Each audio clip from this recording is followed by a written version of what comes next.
माध्यम से मैं आपके ध्यान में दिलाना चाहता हूं कि एयरपोर्ट के चारदीवारी से सटे हुए में अवैध रूप से बूचड़ खाने हैं, जो उसको हटाना नितांत आवश्यक है। और वो अगर आज से आप कि कोविड के पहले एयरपोर्ट का टर्मिनल बनकर तैयार हो गया था, रनवे भी पूरी तरह बनकर तैयार हो गया था महोदय।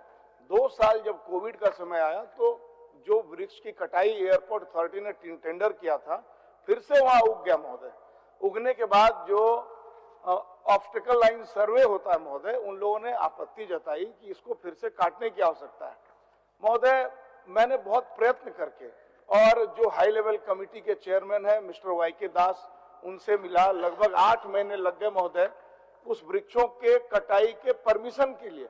अब वृक्षों की कटाई का जब परमिशन हो गया तो जिला प्रशासन ने सेल को कहा कि आप इसको कटवाइए। सेल ने कहा कि नहीं, हम नहीं कटवाएंगे, एक बार हम नहीं कटवाएंगे, एक बार कट चुका है, आप लोग देखिए। खुशी इस बात की है महोदय कि एयरपोर्ट अथॉरिटी ने फिर से उसका टेंडर कर दिया है। जो 1772 छोटे छोटे वृक्ष हैं उसका टेंडर कर दिया है। वो जल्दी से जल्दी अब काम भी उसका शुरू हो जाएगा, कोई परेशानी नहीं, 15-20 दिन में वो काम शुरू हो जाएगा। 1 आध महीने के अंदर हो सकता है कि वृक्षों की कटाई शुरू हो जाए। दूसरी परेशानी क्या है माननीय मंत्री जी, अध्यक्ष जी के माध्यम से मैं आपके ध्यान में दिलाना चाहता हूं कि एयरपोर्ट के चारदीवारी से सटे हुए में अवैध रूप से बूचड़ खाने हैं, जो उसको हटाना नितांत आवश्यक है। और वो अगर आज से आप प्रयत्न नहीं करेंगे, सरकार प्रयत्न नहीं करेगी, भारत सरकार को जो काम करना था उन्होंने कर लिया महोदय। भारत सरकार से जो काम बचे हैं वो भी मैं आपको बताना चाहता हूं। बूचड़ खानों को हटाना एकदम आवश्यक है। अगर बूचड़ खाने नहीं हटेंगे तो वहां चील कौओं का खतरा रहेगा महोदय। इसलिए प्राथमिकता के आधार पर बूचड़ खाने हटाए जाएं। जो अगल बगल में जो वहां पे जो अवैध मांस के व्यापार करने वाले लोग हैं वो हटाए जाएं। दूसरा क्या है महोदय कि एयरपोर्ट जो है वो हमारा शुरू कराने के लिए एक अति आवश्यक है कि डीजीसीए लाइसेंस दे। तो डीजीसीए जब लाइसेंस तभी देगा जब सारी अर्हताएं पूरी होंगी।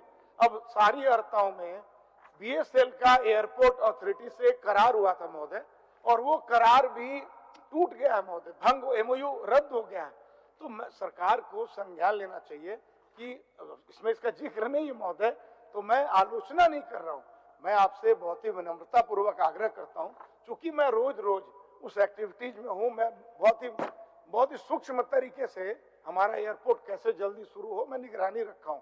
इसलिए मैं आपसे आग्रह करता हूं कि जो बोकारो स्टील प्लांट का, चूंकि एयरपोर्ट स्टील प्लांट का है, तो एयरपोर्ट अथॉरिटी ऑफ इंडिया और बोकारो स्टील प्लांट के बीच जो एमओयू रद्द हो गया है, वो अविलंब एमओयू फिर से करवाने का कष्ट करिए। क्योंकि जब तक वो एमओयू रद्द नहीं हो जाएगा, जब तक वृक्षों का पातन नहीं हो जाएगा, तब तक महोदय, और जब तक वो जो अवैध बूचड़ खाना है वो हट नहीं जाएगा, तब तक महोदय एयरपोर्ट शुरू नहीं हो सकता है। एयरपोर्ट तो बनकर तैयार है, जो उसके उपकरण है महोदय उसमें अब जंग भी लगना शुरू हो गया, पिछले 2.5 साल पहले बनकर तैयार है। इसलिए सरकार की अगर इच्छा शक्ति होगी महोदय, भारत सरकार ने अपना काम कर दिया, राज्य सरकार की इच्छा शक्ति हो, मैं तो आपसे आग्रह करता हूं कि आप प्रभारी मंत्री भी हैं, थोड़ा समय निकालकर एक बार महोदय जब उधर गुजरते हैं मुझे भी ले लीजिए, और चल करके एक बार हम लोग साथ में विजिट कर लें, डीसी साहब को